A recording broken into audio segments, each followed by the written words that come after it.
Bonsoir tout le monde. Je m'appelle Marius et en ce jour de l'amour qu'est la Saint-Valentin, il faut que je vous avoue quelque chose.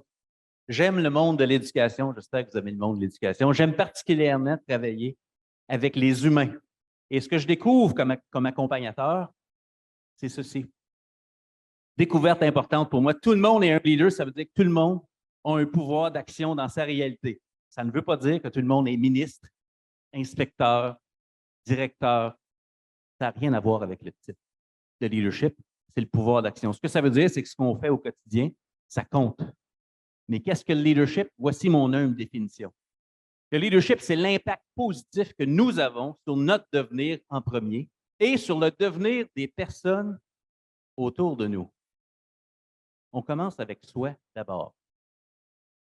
Plus je m'améliore, plus les personnes dont je suis responsable peuvent s'améliorer parce que je suis meilleur. Devenir, ça veut dire quoi? Ça veut dire être en mouvement. L'amélioration continue que nous souhaitons tous dans nos établissements vient d'être en mouvement.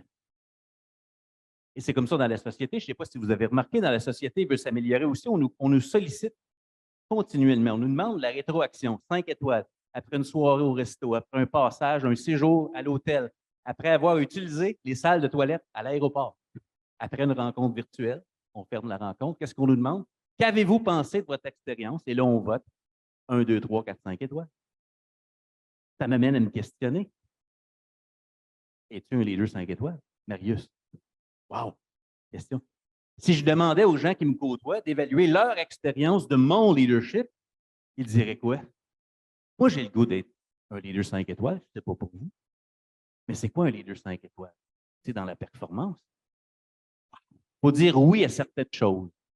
Si on veut être un leader 5 étoiles, on vise l'excellence. Et l'excellence, c'est viser la réussite pour tous les élèves. Ce n'est pas une question de performance pour nous en tant que leader. On vise l'excellence, on est un leader 5 étoiles.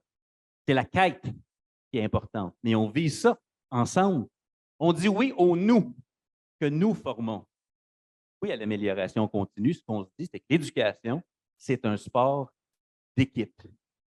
Et ça demande un minimum de vulnérabilité. Apprendre, me questionner devant mes collègues, c'est quelque chose. Ça.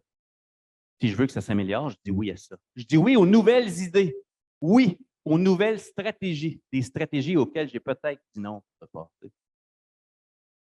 Oui à de nouvelles habitudes quotidiennes. Et oui à la récompense que sont les nouvelles compétences que nous développons grâce au processus. Oui. Oui à l'incertitude. C'est ça que ça veut dire quand on vise l'excellence. Est-ce que ça va fonctionner? Il n'y a pas de garantie qu'on essaie une nouvelle approche pour une première fois.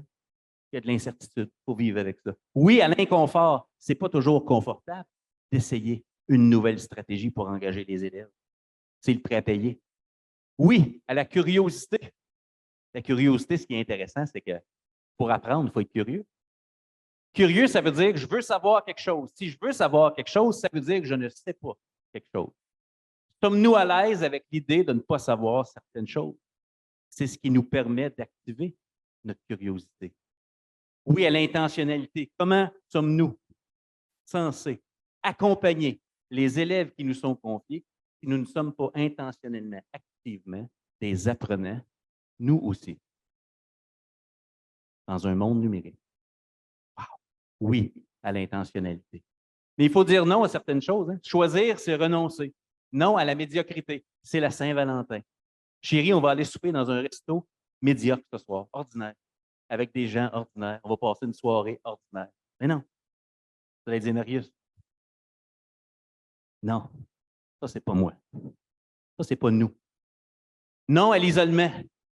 Je me répète, l'éducation est un sport d'équipe. Les meilleures équipes reconnaissent l'importance de placer des idées sur la table. Si je place une idée sur la table, elle peut devenir extraordinaire grâce à mes collègues. Mais les meilleures équipes comprennent qu'on brasse les idées, pas les personnes. Non à la résignation. Je connais personne qui commence en éducation résigné. Il se passe quelque chose dans notre vie pour se rendre là. Non, pas ça. Non. Non à la peur du regard de l'autre, la peur de l'échec. La peur nous prive du progrès en éducation beaucoup plus que nos échecs, pensez-y. De l'autre côté de la peur, il y a tout ce que nous pourrions devenir comme pédagogue, comme leader pédagogique. Hein? Non au blâme. Je ne sais pas si vous connaissez la recherche de Brené Brown. Quand quelqu'un blâme les autres ou les circonstances, tout ce que ça veut dire, c'est que la personne vit un inconfort ou de la douleur. C'est tout ce que ça veut dire. Non au blâme. Je ne peux pas gagner à blâmer. Non. Non à l'impuissance apprise. Il n'y a rien qui m'attriste plus comme accompagnateur que de me rendre compte que le collègue qui est devant moi ne croit pas qu'il peut agir dans sa réalité pour améliorer les choses. Ça me touche tellement. Il y a de la souffrance en éducation.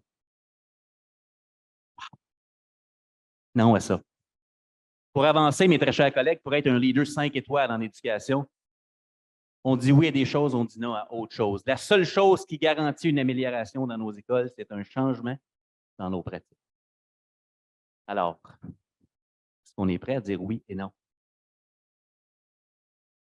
La question se pose. Mais tout le monde est un leader, c'est ma conviction profonde. Alors, soyons des leaders 5 étoiles. Visons l'excellence et ensemble, transformons l'éducation parce qu'on le peut. Je m'appelle Marius. Merci énormément de votre accueil. Puis bon Ludovia!